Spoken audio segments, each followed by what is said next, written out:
पिछली श्रृंखला में हमने देखा कि कुंती और कर्ण दोनों ही नदी किनारे शांत चुपचाप खड़े हैं। दोनों ही के मन में यह भावना है। कर्ण सोच रहा है कि मैंने असमय ही माँ के साथ दुर्व्यवहार किया या मेरा क्रोध क्यों उबल पड़ा। और दूसरी तरफ कुंती सोचती है कि अब मेरे पास तो कहने के लिए कुछ नहीं है, इसलिए अब मैं क्या कहूँ। लेकिन फिर भी दोनों फिर थोड़ी देर बाद संभलते हैं और तब कुंती कहती है कि मुझे अपने आप पर तो विश्वास नहीं था, लेकिन तुम पर विश्वास था कि तुम बड़े दानी हो। तुम्हारे दरवाजे से कोई निराश नहीं जाता है, इसलिए मेरी भी इच्छा तुम पूर्ण करोगे। लेकिन आज मैं ही तुम्हारे पास से निराश होकर जा रही हूँ। और जाते जाते ही वह कर्ण से कहती है कि मैं तो जा ही रही हूँ, लेकिन मैं तुम्हें यह आशीर्वाद देती हूँ कि एक दिन दुनिया तुमको पहचाने, मेरे नाम से पहचाने, तुम्हारे यश से पहचाने, गुण से पहचाने, और आओ अंतिम बार तुम मेरे गले मिल जाओ, गले लग जाओ। और कर्ण जब कुंती के गले लगता है तो भावनाओं की धारा, प्रेम की धारा उन दोनों के अंदर प्रवाहित होने लगती है और दोनों उसमें डूब जाते हैं। और तब कर्ण संभल करके कुंती के गले से छूट करके उसके पैरों को पकड़ लेता है और तब कहता है कि माँ। जब उसको इस भावना का अनुभव होता है, माँ के संपर्क का अनुभव होता है, तब उसको लगता है कि मैंने कोई अमूल्य वस्तु खो दिया है। और तब वह कहता है कि माँ, यह सच है कि तुम बहुत देर से आई हो, तुम मेरा जो अधिकार है वह बहुत देर से लाई हो।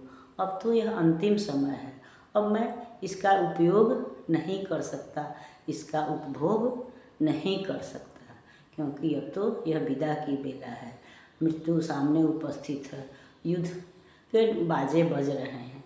तो ऐसी स्थिति में तुम मेरा जो अधिकार लाई हो वह देर से लाई हो, इसलिए मैं उसका उपभोग तो नहीं कर सकता। लेकिन यह भी सच है कि मैं तुझे खाली हाथ भी नहीं जाने दूंगा। जब आज तक कोई भी मेरे दरवाजे से निराश नहीं गया, तो तुम ही भला निराश कैसे जा सकती हो। यह सोचते हुए कर्ण कह उठता है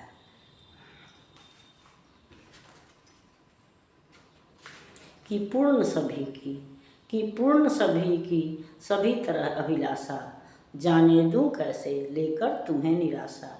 लेकिन पढ़ता हूँ पाँव जननी हठ त्यागो, बनकर कठोर मुझसे मुझको मत मांगो। केवल निमित्त संगर का दुर्योधन है, सच पूछो तो यह कर्ण पार्थ का रण है। छीनो सुयोग मत मुझे अंक में लेकर, यश मुकुट मान कुल जाति प्रतिष्ठा देकर। अर्जुन से लड़ना छोड़ कीर्ति क्या लूँगा, क्या सब स्वयं आप अपने को उत्तर दूँगा। मेरा चरित्र फिर कौन कौन समझ पाएगा, सारा जीवन ही उलट पुलट जाएगा। तुम दान दान रट रही किंतु क्या माता, पुत्र ही रहेगा सदा जगत में दाता। दुनिया तो उससे सदा सभी कुछ लेगी, पर क्या माता भी उसे नहीं कुछ देगी। मैं एक कर्ण अतएव मांग लेता हूँ, बदले में तुमको 4 कर्ण देता हूँ। छोड़ूंगा मैं तो कभी नहीं अर्जुन को, तोड़ूंगा कैसे स्वयं पुरातन प्रण को। पर अन्य पांडवों पर मैं कृपा करूँगा, पाकर भी उनका जीवन नहीं हरूंगा। अब जाओ हर्षित हृदय सोच यह मन में, पालूंगा जो कुछ कहा उसे मैं रण में। तो कुंती जब उसे अपने आलिंगन में लेती है, गले लगने के लिए बुलाती है, तो कर्ण कुंती के गले लग जाता है और तब उसे सच्ची ममता या प्रेम का अनुभव होता है, या उसको लगता है कि हाँ, माँ का हृदय कैसा होता है, माँ का संपर्क स्पर्श कैसा होता है। और तब वो यह कहता है कि माँ, तुम तो देर से आई और इसलिए यह मेरा जो अधिकार है, जो स्पर्श है, जो तुम्हारा प्यार है, यह सब तुम देर से लाई। अब मैं इसका उपयोग नहीं कर सकता, क्योंकि अब तो मैं वही प्रतिज्ञाबद्ध हूँ। दुर्योधन के साथ मिलकर युद्ध करना है और पांडवों को मारना ही है।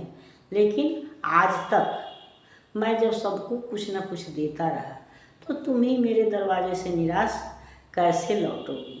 इसलिए मैं तुम्हारा पाँव पड़ता हूँ कि तुम अपनी यह जिद छोड़ दो कि मैं तुम्हारे कुल में वापस आ जाऊँ, बल्कि तुम इतना कठोर नहीं बनो कि मुझे अपने आप की नहीं दृष्टि में गिरना पड़े, अपने आप से ही हारना पड़े। इसलिए तुम मेरी बात मानो, अपनी जिद छोड़ दो। मैं तुमसे अब वह कह रहा है कि यह युद्ध जो है वह तो केवल कहने के लिए दुर्योधन का युद्ध है, लेकिन सही में तो यह कर्ण और पार्थ का यानी अर्जुन और कर्ण का युद्ध है। यह मेरे वर्षों की प्रतिज्ञा है, तो फिर मैं इसे कैसे छोड़ सकता हूँ? इस सुअवसर को मैं छोड़ नहीं सकता। इसलिए तुम अपनी जिद छोड़ दो और मैं तुमसे यह प्रतिज्ञा करता हूँ। यह भी वह प्रश्न करता है कि मैं दानी हूँ, तो इसका क्या मतलब है? पूरी दुनिया तो मुझसे कुछ न कुछ लेगी ही या लेती ही रही है, लेकिन क्या मेरी माँ भी मुझसे लेगी ही, मुझको कुछ नहीं देगी? यानी कि माँ को कुछ न कुछ देना चाहिए, या बच्चे माता से आशा रखते हैं, या माता जो है वह बच्चे की सारी ज़रूरतों को पूरा करती है। तो इसलिए वही प्रश्न कर्ण भी करता है कि क्या सारे लोग तो मुझसे लेंगे, तो मेरी माँ भी मुझसे केवल मांगेगी ही, मुझको कुछ देगी नहीं। इसलिए तुम मुझे एक कर्ण दे दो और बदले में मैं तुमको 4 कर्ण देता हूँ। मैं अर्जुन को छोड़ करके इस युद्ध में किसी को भी नहीं मारूंगा, तुम मेरा विश्वास करो। अवसर आने पर भी मैं चारों भीम, युधिष्ठिर या नकुल सहदेव पर हाथ नहीं उठाऊंगा। मैं मेरा और केवल यह अर्जुन का युद्ध है और हम दो ही लड़ेंगे। और अंत में जब ऐसा तो हालांकि संभव नहीं है, लेकिन फिर भी अगर ऐसा हो गया तो मैं दुनिया को अगर मैं तुमसे समझौता कर लेता हूँ तो मेरा यह रूप भी दुनिया नहीं देख पाएगी। लेकिन अगर तुम्हें मुझे एक कर्ण का दान दे देती हो, तो अगर युद्ध में दुर्योधन हार जाता है तब तो मैं वीरगति को प्राप्त हो जाऊंगा। लेकिन दुर्दैव से अगर अर्जुन पांडव हारते हैं तो वैसी अर्जुन मारा जाता है, तो वैसी स्थिति में मैं तुम्हारे साथ आ जाऊंगा, क्योंकि मैं दलितों का, शोषितों का साथ देने वाला हूँ। मैं विधि से उल्टा चलने वाला, भाग्य से उल्टा अपने हाथ से भाग्य बनाने वाला हूँ। इसलिए तुम इस 5 और 1 के गिनती को भूल जाओ। तुम सदैव 5 पुत्रों की माता बनी रहोगी, चाहे कर्ण युद्ध में मारा जाए या अर्जुन, लेकिन तुम्हारे 5 के 5 पुत्र सदैव बने रहेंगे। अगर वही है कि पांडव हारते हैं तो फिर मैं दुनिया को एक खेल दिखाऊंगा कि मैं सदैव वंचितों का साथ देता हूँ, शोषितों का साथ देता हूँ। इसलिए दुर्योधन का साथ छोड़ करके मैं तुम्हारे पास चला आऊँगा। इस तरह तुम्हारे 5 के 5 पुत्र जो है वह सदैव बने रहेंगे। इस पर हम अगली श्रृंखला में विचार करेंगे।